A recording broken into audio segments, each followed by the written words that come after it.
నెల్లూరు జిల్లా బాపనపల్లికి చెందిన అక్రమ మైనింగ్ విషయంలో అధికారుల్లో కదలిక వచ్చింది. ఏఎన్ఎన్ న్యూస్లో భయంగా బాపనపల్లి అనే టైటిల్తో వరుసగా కథనాలను ప్రచారం చేయడంతో అధికారులు ఉలిక్కిపడ్డారు. ఏఎన్ఎన్ పరిశోధనాత్మక కథనంలో అక్కడి ప్రజలు ఎదుర్కొంటున్న ఇబ్బందులను వెలుగులోకి తీసుకొచ్చింది.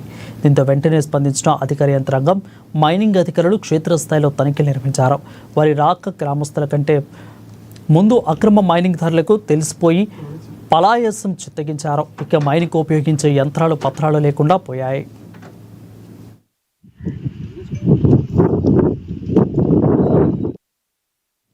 ఇక అక్రమ మైనింగ్, అందుకోసం నిర్మించే బ్లాస్టింగ్ అంశాలపై ఎలాంటి సమాచారం సేకరించాలో వివరించలేకపోయినప్పటికీ అధికారులు గ్రామస్తులకు ధైర్యం చెప్పారు.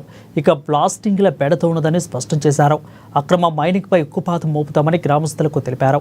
ఏఎన్ఎన్ తెలుగు ఛానల్ తమ ఆవేదనను వెలుగులోకి తీసుకురావడం పట్ల ఆ ఛానల్ యాజమాన్యానికి ఎర్రబట్లపల్లి గ్రామస్తులు ధన్యవాదాలు తెలిపారు.